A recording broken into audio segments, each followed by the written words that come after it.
êtes là, vous êtes dans la parole? Moi, je jouis beaucoup de ma nouvelle Bible. Hein?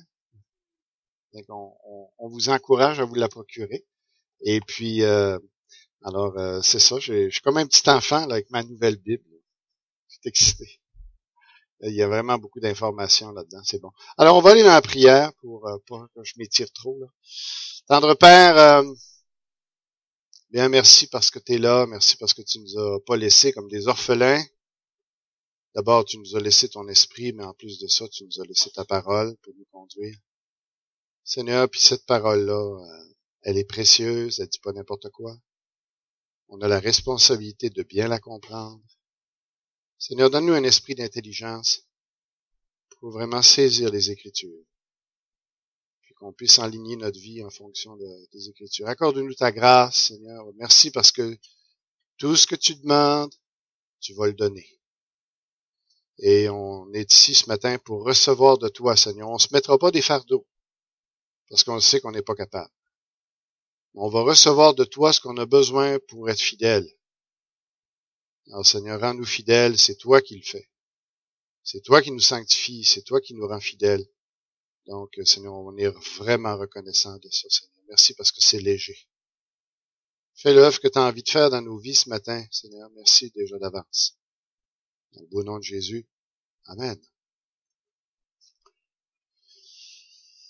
Alors, vous êtes là avec moi, on va le relire et après je vais vous poser certaines questions en allant voir d'autres textes aussi.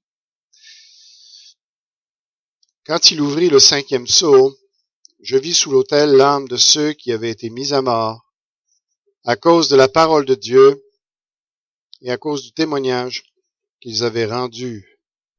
Okay? Donc, ils se sont attachés à la parole de Dieu. Ils sont fidèles à la parole de Dieu. Déjà, ça leur génère des persécutions. Mais en plus, ils vont oser en parler ouvertement, malgré les circonstances. Ils crièrent d'une voix forte, « Jusqu'à quand, Maître saint et véritable, tarderas-tu à faire justice et à venger notre sang sur les habitants de la terre? » Une robe blanche fut donnée à chacun d'eux, et ils reçurent l'ordre de rester en repos un petit moment encore, jusqu'à ce que le nombre de leurs compagnons de service et de leurs frères et sœurs qui devaient être mis à mort, comme eux, soit tout complet. Alors, on a déjà vu différentes choses là-dessus, mais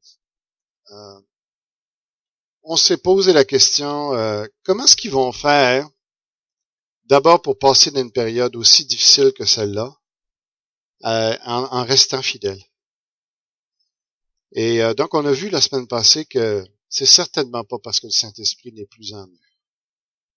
Parce qu'ils ne pourront pas passer au travers de cette période-là sans le Saint-Esprit qui les aide à passer au travers. On va avoir d'autres confirmations de ça ce matin. Ici, ces frères-là vont amener la parole de Dieu au travers le monde entier. Comment ils vont faire ça? Avec quelle puissance ils vont le faire? Par leur force? Certainement pas. C'est une preuve, ici, ces versets-là sont une preuve que l'Esprit de Dieu va être à l'œuvre d'une façon exceptionnelle dans cette période-là. Et on va voir ça. Si vous voulez bien, on va tout de suite aller dans un verset ou deux versets qu'on connaît très très bien, mais on lit vite ces choses-là et on passe à côté de vérités très claires. Matthieu 28, versets 19 et 20. Il y a ici plusieurs qui sont capables de le citer par cœur, mais je suis sûr qu'il y a quelques vérités que vous n'avez pas notées. Matthieu 28, 19,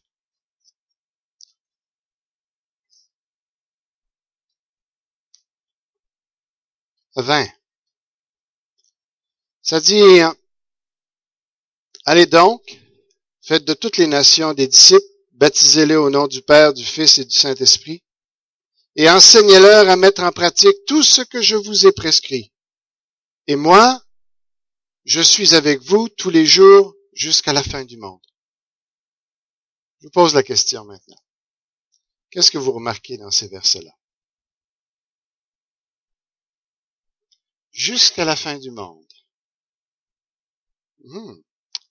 Intéressant, n'est-ce pas, comme commentaire? D'autres commentaires. Qu'est-ce que vous voyez là? Oui, c'est bien. Tous les jours. Il est avec nous. OK? Tous les jours. Jusqu'à la fin du monde. Il y a d'autres choses qu'on peut remarquer là-dedans. OK? Ça dit que il faut aller. Vous êtes là, OK? Il faut aller. Jusqu'où? Jusqu'au bout, hein? Faites de toutes les nations des disciples. Pensez-vous que la mission va s'accomplir? Faux. Elle va s'accomplir. Alors, tout ce qu'on Dieu a dit va s'accomplir. Oui. Il n'y a pas à douter que c'est le travail. Non. Il n'y a pas à douter. C'est toi qui dois prendre autorité sur le diable. OK? Pas besoin de dialoguer avec, là. Non. Surtout pas. OK? Alors, faites de toutes les nations des disciples. Moi, je peux déjà vous dire que c'est parce que Jésus a l'intention que ça se fasse jusqu'au bout. Jusqu'à ce que toutes les nations soient. Ça va s'accomplir.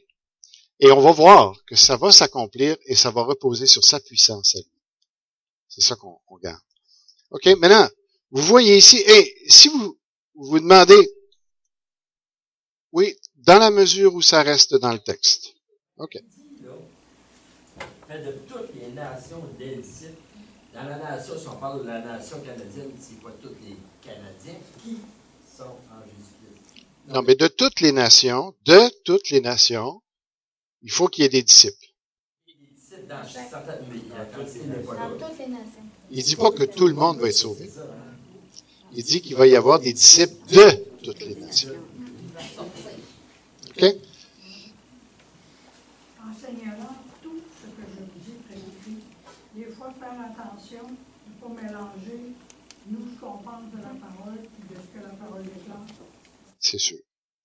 Si vous tournez dans Matthieu 24, juste un texte qui, à mon avis, est tellement clair sur bien des choses, mais si vous regardez les premiers versets, n'est-ce pas? Au verset 1, par exemple, Jésus sortit du temple et comme il s'en allait, ses disciples s'approchèrent pour lui en faire remarquer les constructions. Mais il leur dit, vous voyez tout cela? Je vous le dis en vérité. Il ne restera pas ici pierre sur pierre, tout sera détruit. Ça s'est passé en 70, après Jésus. Il s'assit sur le mont des Oliviers. Les disciples vinrent en privé lui poser cette question. Dis-nous, quand cela arrivera-t-il? Quel sera le signe de ton retour et de la fin du monde? De la fin du monde. C'est la même expression dans Matthieu 28, au verset 20. La même expression. Je l'ai vérifié en grec, c'est la même chose. Alors, de quelle fin parle? Bien, évidemment, la toute fin. OK? Il n'y a pas de jeu possible. Si vous regardez au verset 7, par exemple. Une nation se dressera contre une nation et un royaume contre un royaume. Et il y aura en divers endroits des famines, des pestes, des tremblements de terre. Tout cela sera le commencement des douleurs. Alors on vous livrera et... où est-ce qu'il y a le mot fin là-dedans? Vous l'avez dans... Bien, on peut déjà aller au verset 13 et 14, mais il y était dans la version que j'avais avant. Mais allez-y avec le verset 13. Ah. OK, alors, c'est ça. Alors, il dit, jusqu'à la fin, hein, jusqu'à la fin. Cette bonne nouvelle, au verset 14, cette bonne nouvelle du royaume sera proclamée dans le monde entier pour servir de témoignage à toutes les nations. Alors viendra la fin. Celui qui persévérera jusqu'à la fin sera sauvé. Ceux qui sont des enfants de Dieu, ils vont persévérer. Oui, c'est ça le point. Oui. Mais il y a deux façons d'interpréter ce texte-là. On parle pas d'une persévérance dans la foi ici. on peut parler aussi de cette question que ceux qui vont se rendre jusqu'à la fin, quand ça va arriver la fin, il y aura l'intervention du Seigneur qui va venir les prendre, qui va venir intervenir pour eux. Donc, dans ce sens-là, ceux qui n'auront pas vécu le martyre, puis qui se rendent jusqu'à la fin, eux expérimenteront le salut dans toute sa gloire. Ça peut être aussi dans ce sens-là qu'on prenne ce verset-là. OK? Donc, ici, Jésus, quand il parle de la fin, il parle de la fin des temps, carrément, avant de revenir et de faire un monde nouveau. Alors, dans Matthieu 28, si on retourne, il nous dit, hein, et vous avez vu, hein, dans les versets qu'on vient de lire, hein, il dit, pour vous servir de témoignage à toutes les nations. C'est le même thème. Et là, il dit, jusqu'à la fin, je vais être avec vous, jusqu'à la fin du monde. Pourquoi? Pour accomplir cette mission qu'il nous a donnée d'aller jusqu'à la fin des nations, jusqu'aux extrémités de la terre. Que toutes les nations soient touchées. Et vous savez ce qui détermine que Jésus revienne ou non? C'est ça. Tant et aussi longtemps qu'on n'a pas atteint toutes les nations avec l'Évangile comme Dieu le veut, le Seigneur ne reviendra pas. Donc, moi, j'ai trouvé juste que Dieu allait venir pour pas, parce qu'il va y avoir une perdition avec l'Antéchrist, pour pas que les enfants s'égarent avec ça. C'est pour ça que Dieu ne tendra pas à venir. Bien, si vous suivez, j'imagine ceux qui ont déjà commencé à suivre, vous avez conclu que ce n'est pas ce que je pense. Okay? Je pense que l'Église passe au travers de la persécution, mais avec le soutien incroyable de Dieu. C'est ce qu'on va voir ce matin. Maintenant, si on va dans Acte 1.8, et Acte 1.8, vous allez voir la même chose. C'est des versets qu'on ne discute pas trop en fonction de tout ça, hein, mais il faut jouer avec les textes. Hein. Il faut dire, la fin du monde, c'est pas vraiment la fin du monde. Non. Jésus a parlé de la fin du monde. Puis quand on est même dans la tribulation, il dit, quand ça va être les sauts, il dit, ça, c'est pas encore la fin. Donc la fin, c'est la fin. Jésus a dit qu'il serait avec nous jusqu'à la fin. OK? Puis que dans ce contexte-là, il dit, il faut aller jusqu'aux extrémités des nations. C'est clair. Maintenant, ici, il dit la même chose. Dans Acte 1.8, il dit, mais vous recevrez une puissance lorsque le Saint-Esprit viendra sur vous, et vous serez mes témoins à Jérusalem, dans toute la Judée, dans la Samarie, jusqu'aux extrémités de la terre. Il faut aller jusqu'aux extrémités de la terre. Il faut atteindre toutes les nations. Et Pierre va dire que jusqu'à temps que le dernier est sauvé, on va voir d'autres passages, bien le Seigneur ne reviendra pas. OK. Laisse l'occasion aussi à d'autres, mais je te... OK. Je m'appelle plus la question. Je m'excuse. J'aurais dû te laisser aller avec la question. OK. Alors, dans Acte 1.8, il dit que la mission est jusqu'aux extrémités de la terre. Est-ce qu'on a déjà atteint ça? Il y en a qui pensent que oui. Non. Il y a encore des gens à témoigner. Il y a encore des points de la terre qui n'ont pas eu beaucoup l'Évangile. Okay. Est-ce que toutes les nations vont être touchées? Toutes les nations vont être touchées. Est-ce qu'il y a certaines nations qui seront complètement exclues? Ben, je viens de répondre. Non. Toutes les nations. Donc, toutes les nations vont accepter, vont comprendre. Je te dis pas que tout le monde va se convertir. Je te dis que toutes les nations vont entendre l'Évangile. Ils vont pouvoir se convertir. Dieu va faire en sorte de mettre quelqu'un à telle position pour... Tu as très bien dit ça, puis on va voir comment il va s'y prendre. OK?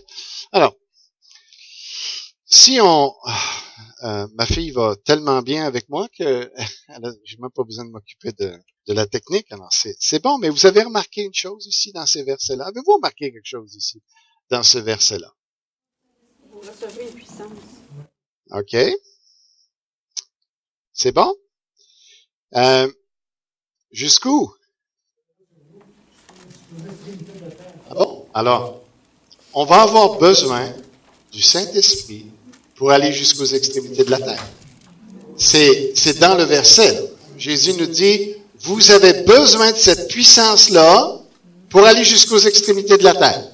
Autrement dit, vous ne pouvez pas le faire si vous n'avez pas le Saint-Esprit. Alors, si la fin du monde, c'est les extrémités de la terre, puis c'est toutes les nations annoncées, autrement dit, ce que Jésus dit, puis il l'a dit déjà, il l'a dit, je suis avec vous, comment? Par le Saint-Esprit jusqu'à la fin du monde. OK? C'est clair. Le Saint-Esprit va être là, avec nous, jusqu'à la fin. Pourquoi? Pour qu'on puisse amener ce mandat-là d'atteindre les nations. C'est ça qui est clair.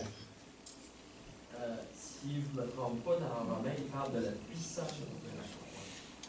Par la foi, ça fait un parallèle, par la foi, de Jésus-Christ. Pour les non-croyants, c'est une folie. Pour les Canadiens, il parle de la puissance de la foi. Oui, d'accord. Ça fait par la puissance de la foi qui est le Saint-Esprit, ça. Je comprends, oui. D'accord, on continue.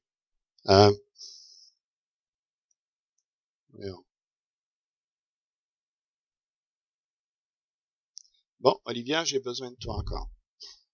Alors, tu vas passer à l'autre passage. On va regarder juste un autre passage qui est très clair. On ne voit pas beaucoup. Romains 11, oui, 25-26, qui nous dit toute cette question de dispensation. Quand est-ce qu'on va avoir un changement de dispensation? Là, je suis compliqué pour bien du monde. Tu sais quoi, c'est une dispensation? C'est une nouvelle administration de la part de Dieu. L'administration actuelle qu'on appelle la grâce, quand est-ce qu'elle va se terminer pour que Dieu passe à autre chose? C'est clairement dit dans ce passage-là. Dans Romains 11, au verset 25, comment est-ce qu'il dit ça? Quelqu'un veut le lire, s'il vous plaît. Car je ne veux pas, frères, que vous ignoriez ce mystère. Dans quoi tu es? Romains 11, verset 25. D'accord, ok, c'est parce qu'avec ma nouvelle Bible, j'ai moins l'habitude. Ok. Allez-y, c'est moi qui étais dans l'erreur. Car je ne veux pas, frères, que vous ignoriez ce mystère, afin que vous ne regardiez point comme sages. C'est qu'une partie d'Israël est tombée dans l'endurcissement jusqu'à ce que la totalité des païens soit entrée. Ainsi, tout Israël sera sauvé selon qu'il est écrit. Le libérateur viendra de Sion et il détournera de Jacob les impiétés. Et ce sera mon alliance avec eux lorsque j'ôterai leurs péchés. Alors, tant et aussi longtemps que l'Église est en place, tant et aussi, autrement dit, là on parle pas de l'Église, mais on parle de la dispensation de la grâce. À partir du moment où Dieu s'est détourné de la nation juive, qui n'ont pas voulu l'accepter, mais qui l'ont crucifié, Dieu est parti sur un nouveau plan, qui est d'atteindre les nations. OK? Mais ça n'exclut pas complètement Israël. Il y a des Juifs qui se convertissent quand même. Mais Dieu ne travaille plus avec la nation d'Israël comme autrefois. Maintenant, tout est ouvert, comme ça on le voit à la Pentecôte, où Dieu veut atteindre toutes les langues, toutes les nations. Et ici, il dit, quand est-ce que Dieu va revenir vers les Juifs pour travailler comme autrefois avec eux, pour que fonctionner avec eux comme avant? Il le dit clairement. Je ne veux pas que vous ignoriez ce mystère afin que vous ne preniez pas pour des sages. Une partie d'Israël est tombée dans l'endurcissement, et ça, il faut lire le reste, le chapitre qui vient avant, jusqu'à ce que l'ensemble des non-juifs soient entrés. Tant et aussi longtemps qu'il y a des gens du monde, des non-juifs à se convertir, Dieu ne reviendra pas vers la nation d'Israël. C'est clair dans ça. Quand est-ce que va se produire ce revirement par rapport à Israël? Il le dit très bien. Et c'est confirmé par d'autres textes dans Zacharie et dans d'autres textes. La conversion d'Israël qui s'en vient, c'est pas une conversion progressive. Ça va être une conversion radicale. Le jour où le Seigneur Jésus va descendre, puis qu'ils vont le voir dans la gloire, c'est là qu'ils vont se convertir, que toute la nation va se convertir. D'ici là, le même plan qui a commencé, qui est là, que Paul nous dit qui est en place, va se continuer jusqu'à temps que Jésus quitte le ciel, qui est ici la Sion, qui revienne dans la gloire, que les Juifs vont dire, c'est lui qu'on a percé. Et il va se répandre un esprit de conversion, de repentance sur toute la nation juive, qui vont dire, c'était lui notre Messie. Mais jusque-là, le même plan de Dieu se continue. Sans aucun changement. Jusqu'aux extrémités de la terre. On va continuer avec le... Ça, c'est le prochain passage. On va regarder dans Marc 13 maintenant. Marc 13.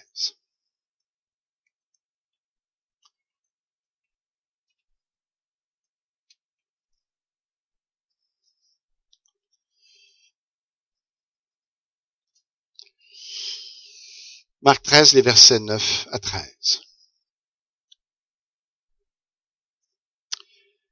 Quelqu'un veut lire, qui a une bonne voix, là, qui...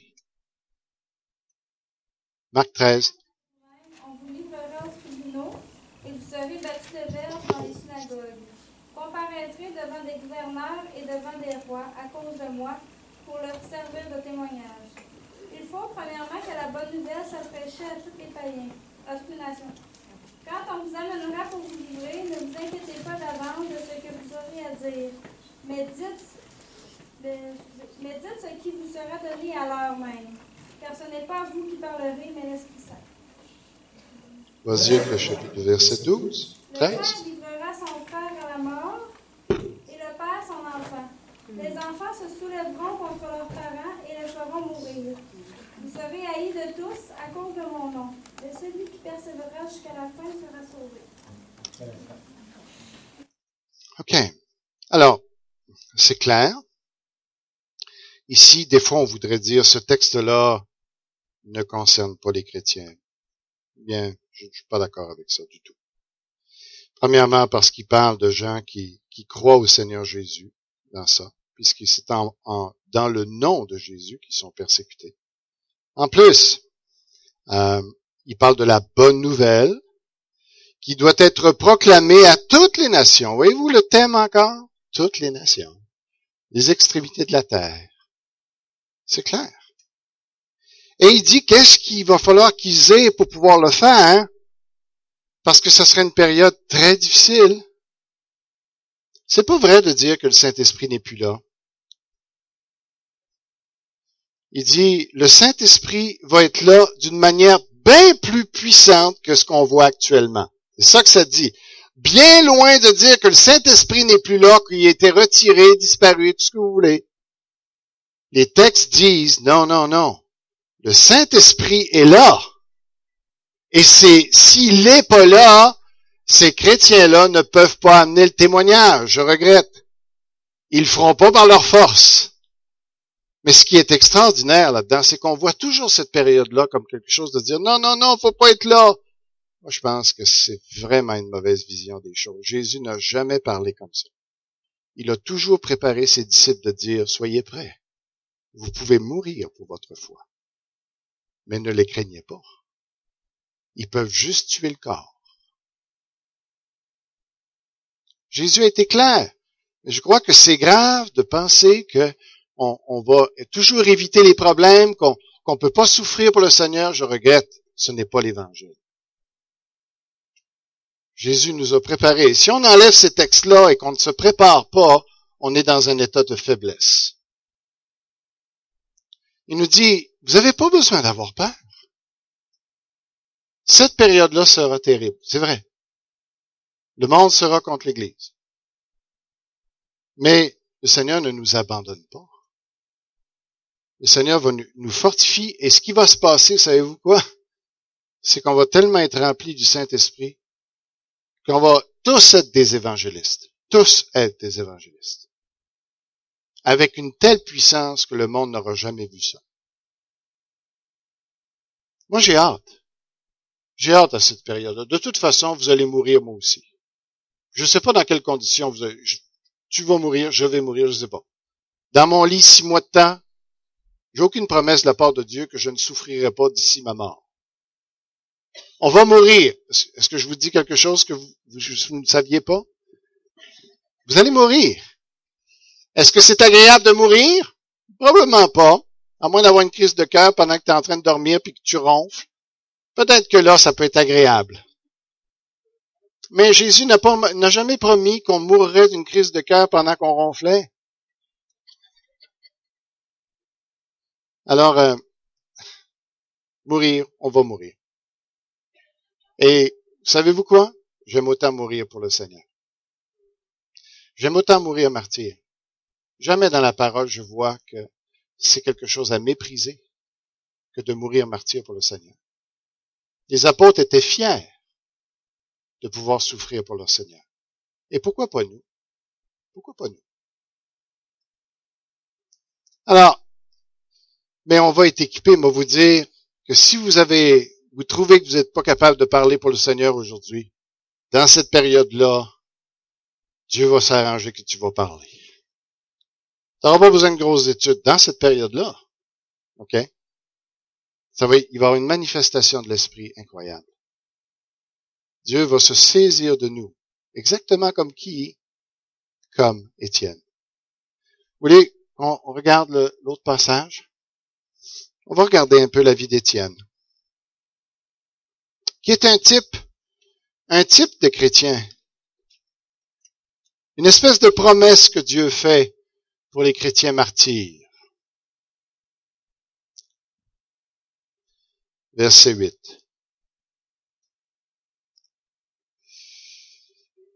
Rempli de force par la bénédiction de Dieu, accomplissait de grands miracles et signes par le peuple. Quelques hommes s'opposèrent alors à Étienne. C'est alors, d'une part, des membres de la synagogue dite des esclaves libérés, qui comprenaient des Juifs de Cyrène et d'Alexandrie, et d'autre part des Juifs de Cilicie et de la province d'Asie. Ils se mirent à discuter avec Étienne. Mais ils ne pouvaient pas lui résister, car il parlait avec la sagesse qui lui donnait l'esprit. Ils payèrent alors des hommes pour qu'ils disent: nous l'avons entendu parler contre Moïse et contre Dieu. Ils excitèrent ainsi le peuple, les anciens et les maîtres de la loi. Puis ils s'approchèrent d'Étienne, puis ils s'approchèrent de lui et le conduisirent devant le conseil supérieur. Ils amenèrent ainsi des gens qui portaient de fausses accusations contre lui.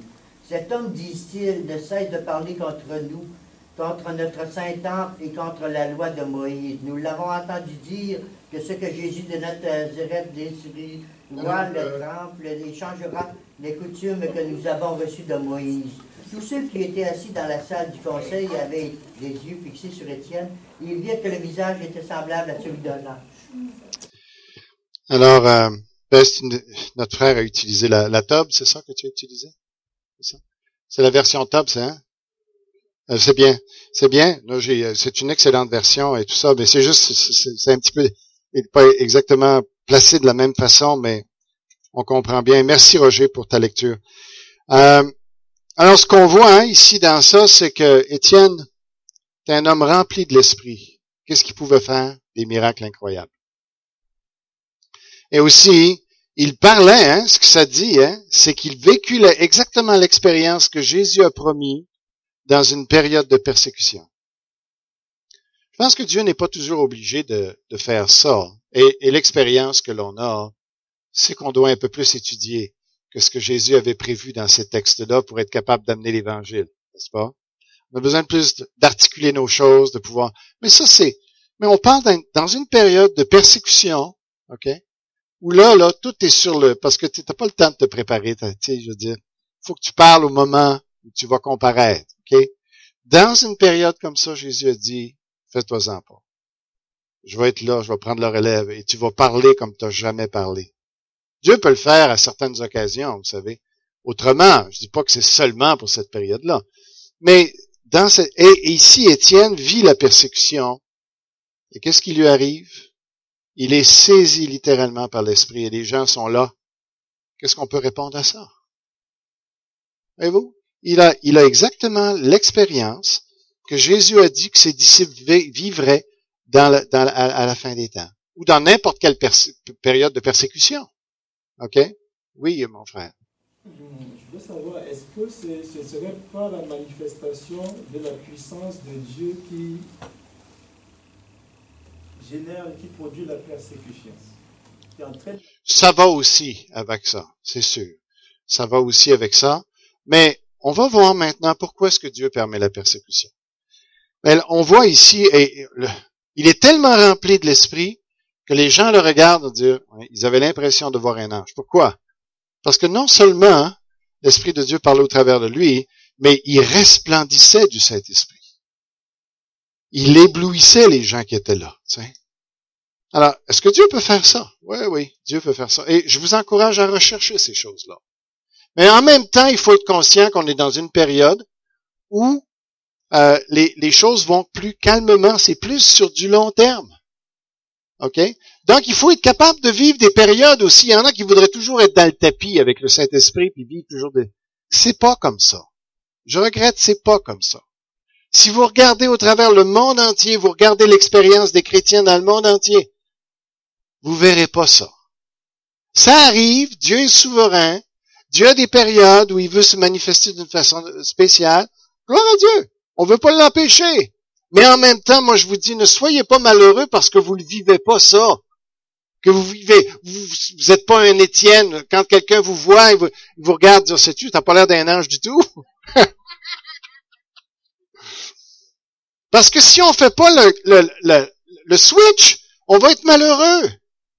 C'est que là, on est capable de se motiver pour une certaine période. Alors, je vais prier 6 heures de temps par jour. Ah ouais. Ah ouais, le réveil. Je te dis que le Saint-Esprit va me promener. Moi, il dit, à partir d'aujourd'hui, je marche plus, je vole. Mais après une semaine, 2 semaines, ah ouais. Mais après 2 semaines, à ce régime-là, tu vas dire, ouais, bon, on va se calmer un peu. Mais là, tu risques d'avoir une sérieuse dépression spirituelle, de dire, comment ça se fait que le Seigneur ne me saisit pas comme ça? Bien, moi, je vous le dis, il le fera probablement pas. OK? Parce qu'on est sur du long terme et la Bible parle de persévérer. Et lisez correctement les épîtres et vous allez voir que finalement, votre expérience spirituelle n'est pas tellement différente des chrétiens, que ce soit des chrétiens de Rome, des chrétiens de Philippe, des chrétiens. Ils sont dans la joie, mais ils ne voient pas des miracles à tout bout de champ non plus. Spectaculaires comme on aimerait le voir, tu sais. Alors, je veux dire, avec le temps, là, je peux vous dire, il me semble qu'il faut acquérir un équilibre dans tout ça. Continuez à chercher Dieu, soupirez après Dieu. Oui, mais soyez aussi satisfaits et contents de ce que vous vivez avec Dieu, puis de la simplicité. Parce qu'autrement, ça va se virer contre vous, et vous allez vous culpabiliser, vous dire, quel genre de chrétien je suis, moi? Comment ça se fait que je vis pas des grandes affaires? Bien, parce que Dieu est dans les petites affaires. Il a ses périodes, et vous le regardez dans la Bible. Pourquoi? Pourquoi Élie? Pourquoi Élisée? Pourquoi pas les autres prophètes de tout l'Ancien Testament? Pourquoi eux particulièrement? Je ne sais pas. Mais je vois ça. Est-ce que les autres prophètes étaient moins bons? Non. Dieu est souverain aussi. Okay? Donc, soyons équilibrés dans notre façon de croire, s'il vous plaît. Pour qu'on soit heureux, parce que le Seigneur veut que vous vous réjouissiez. Comment vous voulez vous réjouir si vous avez toujours l'impression d'être un minable spirituel? Parce que vous avez péché, je vais te le dire tout de suite, jusqu'à ta mort, tu vas pécher. Ça fait que s'il faut plus avoir de péché pour être rempli d'esprit, me dire, t'as même plus besoin d'être rempli de l'esprit d'abord, tiens, ça marche pas comme ça. La grâce, ça veut dire que Dieu détermine le programme. C'est ça que ça veut dire, la grâce. Mais non, je n'encourage pas à le laisser aller. J'encourage pas qu'on cherche pas des dons. Non, non. Mais en même temps, faut dire, Seigneur, c'est toi qui donnes. C'est ton programme. Bon. On passe à autre chose.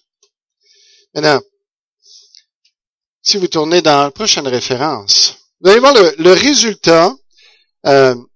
Mais avant, j'aimerais quand même lire, puisqu'on est dedans, allez donc avec moi dans Acte 8. Je sais pas si elle est après cette référence-là.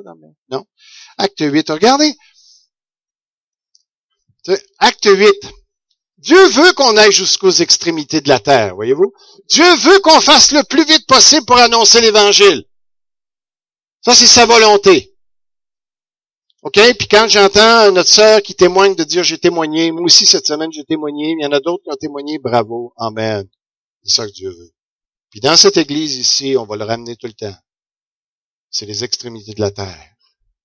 C'est qu'il faut envoyer des ouvriers. On prie pour des ouvriers. On veut vous voir partir jusqu'aux extrémités de la terre pour aller répandre l'Évangile. On veut pas vous voir assis toute votre vie là. Si Dieu le veut, d'accord. Mais il faut être cette vision-là qu'il faut atteindre les nations. La vie chrétienne confortable, c'est pas pour nous. Il faut atteindre l'Évangile. Il faut atteindre les nations. OK? Alors, qu'est-ce que Dieu va faire quand il voit que les chrétiens sont un petit peu trop assis? Qu'est-ce qu'il fait? Ben, il fait ça. Acte 8, verset 1. Saül approuvait l'exécution d'Étienne.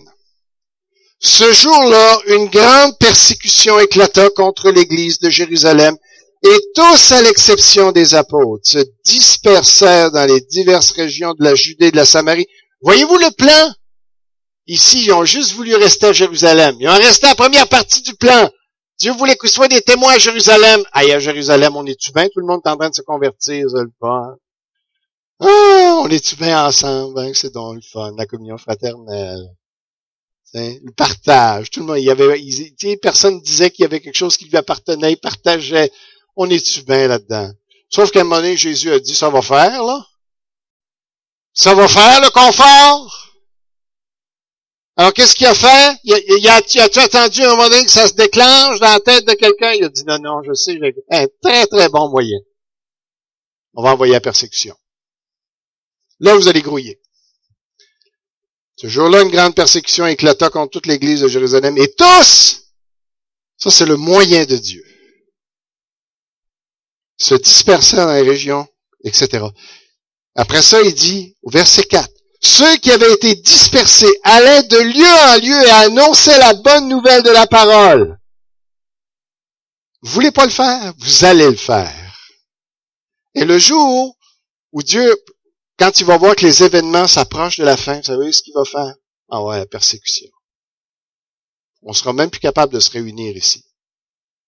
On va dire, maintenant, les amis, on fait un blitz. Un blitz pour l'Évangile. C'est ça qu'on voit dans Apocalypse 6. Je ne sais pas si vous avez compris. Vous voyez des gens qui, justement, à cause de la persécution, ont dit, regarde, tant qu'à perdre notre vie, là, on va la perdre pour quelque chose.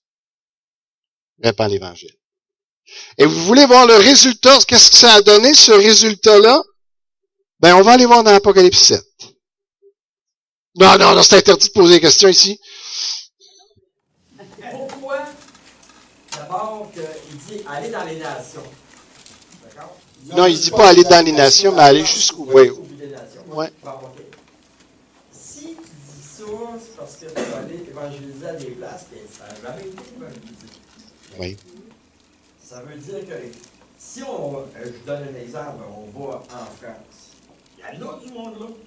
Oui, mais tout le monde est sauvé en France. Il n'y a plus d'élus à sauver. Ça veut dire qu'au Québec aussi, quand même. Oui. Et on n'interdit pas personne ici à témoigner. Ça voudrait dire que si on ferait vraiment un cheminement de l'Église, dire qu'il faut envoyer quelqu'un qui va dans des nations où il n'y a pas eu l'Évangile, il faudrait chercher des endroits vraiment qui n'a pas eu l'Évangile. Je suis d'accord avec toi. Si je comprends le texte, mais c'est certain qu'il faut de l'Évangile partout pour pouvoir avoir des personnes. Mais Dieu est souverain sur la moisson, qui nous envoie là où il veut. Alors, on se laisse diriger avec lui. OK? Et puis, va dans une mission qui s'appelle Jusqu'aux extrémités de la terre, ou The Unvisualized Field Mission. Tu t'en vas là, puis eux autres, leur but, c'est d'aller atteindre les tribus les plus reculées avec les petits os, là, puis tu sais, n'importe quoi. C'est ton programme. Vas-y, tu t'as compris de quoi?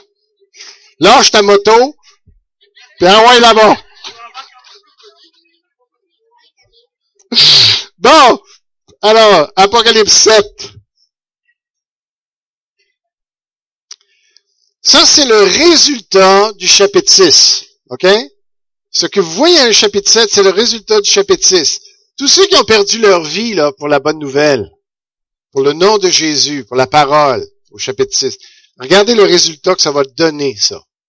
Il dit ici, au verset 9. Après cela, je regardais et je vis une foule immense que personne ne pouvait compter. C'était des hommes de toute nation, de toute tribu, de tout peuple et de toute langue. Ils se tenaient debout devant le trône et devant l'agneau, habillés de robes blanches, des feuilles de palmier à la main, et ils criaient d'une voix forte, « Le salut est à notre Dieu, qui est assis sur le trône et à l'agneau. » C'était leur sauveur, c'est leur sauveur, l'agneau. Tous les anges qui se tenaient autour du trône, des anciens et des 4 êtres vivants se prosternèrent, le visage contre terre devant le trône, et ils adorèrent Dieu, en disant « Amen ». La louange, la gloire, la sagesse, la reconnaissance, l'honneur, la puissance et la force sont de notre Dieu au siècle des siècles. C'est pas des Juifs, ça. OK? C'est pas des Juifs. Dieu n'est pas retourné vers les Juifs à ce point-ci. Parce que ici, les gens qui sont convertis, c'est de toutes les nations, puis on leur a pas demandé de devenir des Juifs. Ils sont convertis en tant que païens. Oui, mais c'est le résultat de l'évangélisation de ceux qui sont martyrs. Voilà. Alors, je vous encourage, frères, de regarder ces choses-là, ce sont des Écritures. Et on a encore l'occasion de témoigner de notre Sauveur, et je vous dis, si vous n'êtes pas au Seigneur Jésus, donnez-lui votre vie. Ça vaut la peine. Ça vaut la peine parce qu'on se prépare pour un monde nouveau. J'aimerais que chaque dimanche, on puisse dire juste une chose de ce que va être la vie nouvelle avec Christ. Il y a plein de choses qui feraient qu'on serait excité de voir ce que le Seigneur Jésus revienne et qu'on commence une nouvelle vie. Faites juste penser, il n'y aura plus d'hypocrisie. On vit dans un monde d'hypocrites. Autrement dit, vous savez, Jésus, quand il est mort sur la croix, il est mort pour nous réconcilier avec Dieu, pour nous réconcilier avec les autres, pour nous réconcilier avec nous-mêmes. Le péché nous a divisés entre nous-mêmes, vous savez?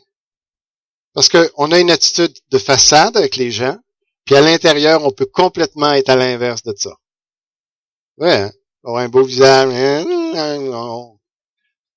t'es donc fin, t'es donc beau, puis à l'intérieur, Dieu, regarde. Si ça peut durer assez vite, cette conversation-là, que je m'en aille chez nous.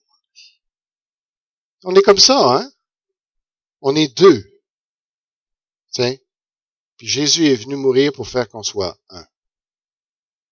Que ce que tu as l'air à l'extérieur, ce que tu reflètes à l'extérieur, c'est vraiment ce que tu es à l'intérieur. C'est tout un miracle, ça, de coller les deux ensemble. OK? Puis c'est ça que Dieu veut faire. Dieu veut coller. Vous savez, il y a un monde. Dans le fond, on est là, puis on a des relations entre, mais avec une personne ou avec un autre, mettons, on donne pas de nom. Avec une personne, je peux avoir le même contact physique, le même temps de conversation, n'importe quoi. Puis j'ai 2% de connaissance de cette personne-là. Parce que le 98 autres %, elle l'a caché à l'intérieur. Voyez-vous? Avec d'autres, c'est 40%. Avec d'autres, ça peut être 27%. D'autres, ça peut être 64%. Mais bon. Fait que finalement, ce qui est intéressant, c'est que le but de Dieu, c'est qu'on soit 100% avec 100% des autres. Vous savez, que quand je suis avec toi, je te connais parfaitement. C'est un miracle, ça. OK? parce qu'on est tous sous des sauvegardes. Rentre pas trop dans mon intimité. OK, on est là. Mais le monde nouveau, c'est que tu n'auras plus besoin d'avoir peur de l'autre qui est en dedans. Il va être gentil lui aussi. Ouais. On va pouvoir avoir une communion avec les gens qui est parfaite. Plus de mystère, plus de surprise. Ça va être extraordinaire, n'est-ce pas? Actuellement, on peut pas tellement faire ça où on a de la misère. Ça prend énormément de foi puis de dépendance au Seigneur pour arriver là. Tu sais, parce qu'on a peur de comment les autres vont être avec nous. Mais le monde nouveau va être, tu n'auras plus besoin d'avoir peur. Rendez-vous compte? Faites juste analyser ce que ça peut vous leur dire. Et on aimerait que tout le monde y soit. On aimerait témoigner pour que le plus de gens possible soient dans l'éternité. Pour qu'ils puissent goûter ça. Mais il y a plein d'autres choses à dire sur l'éternité qui est extraordinaire. Que Dieu vous bénisse abondamment. Prions. Tendre Père, que tu puisses utiliser ce qui a été vu ce matin, simplement, pour fortifier ton Église, Seigneur. Et merci parce que tu es là. Merci parce que tu nous fortifies. Merci parce que, Seigneur, on n'a plus besoin d'avoir peur avec toi. Sois avec nous, Seigneur. Tu es là, mais on aimerait que ce soit plus vivant, plus concret, plus présent, Seigneur. On aimerait tellement sentir ton cœur, d'entendre ton cœur battre.